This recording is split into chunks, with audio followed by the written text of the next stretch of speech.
Hello everyone, welcome to this series on literary terms and literary theory. If you want to study the notes and MCQs related to this term, you can click the link given in the description. We are also going to start our online and offline classes for UGC NET for English literature very soon. So stay connected with us. In this video, we will discuss the term fabula. Introduction. The medieval fabula is a captivating genre of short comic or satiric tales in verse, known for its realistic portrayal of middle-class or lower-class characters and its penchant for ribald humor. These delightful narratives, often with a favorite theme of cuckolding a foolish husband, have left a lasting impact on medieval literature. This video explores the origins, characteristics, and significance of the fabula with a particular focus on its development in France during the 12th and 13th centuries and its popularity in England during the 14th century. Additionally, we will delve into two exemplary fabula, Chaucer's Miller's Tale and the anonymous death of the writers, to understand the unique qualities and artistry that define this humorous literary form. Development in France. The fabula emerged as a distinct literary genre in medieval France, flourishing during the 12th and 13th centuries. These brief and witty tales were primarily written in verse and were characterized by their bawdy humor, satirical themes, and portrayal of common folk. The fabula typically centered around the antics of everyday people, often poking fun at their flaws, vices, and follies. The ribald and irreverent nature of these stories added to their appeal, making them popular entertainment for audiences of the time. Fabula in England. In England, the fabula gained popularity during the 14th century.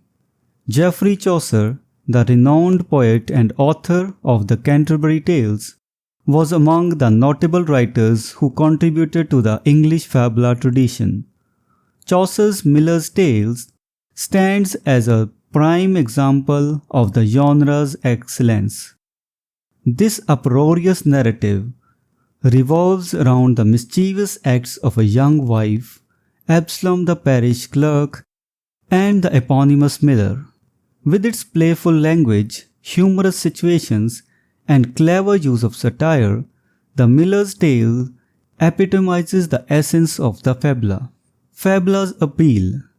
The fabula's success can be attributed to its ability to appeal to a wide audience.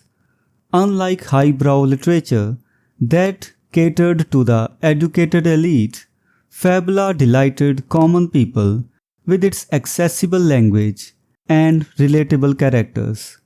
The tales provided an escape from the mundane realities of everyday life, offering laughter and amusement in their place. Additionally, the fabula's explicit and audacious nature made it a subversive form of social commentary, subtly critiquing the established norms and the conventions of the time. However, as Professor Douglas Bush astutely pointed out, the fabula's brevity is one of its defining features.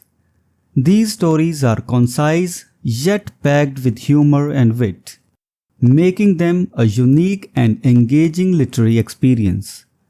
They reveal the medieval fascination with the comedic and the satiric, showcasing the human inclination towards laughter and the absurd. Conclusion. In conclusion, the medieval fabula is a compelling genre of short comic tales that flourished in France and England during the Middle Ages. Its ribald humor, satirical themes, and realistic portrayal of common people distinguishes it as a distinct literary form. Through the analysis of Chaucer's Miller's Tale and the genre's broader impact, we can appreciate the enduring appeal and significance of the fabula in medieval literature. So this was the discussion on the term fabula. If you have any doubts or questions, you can ask in the comments section. We will meet in the next video with some other term. Until then, goodbye and thank you.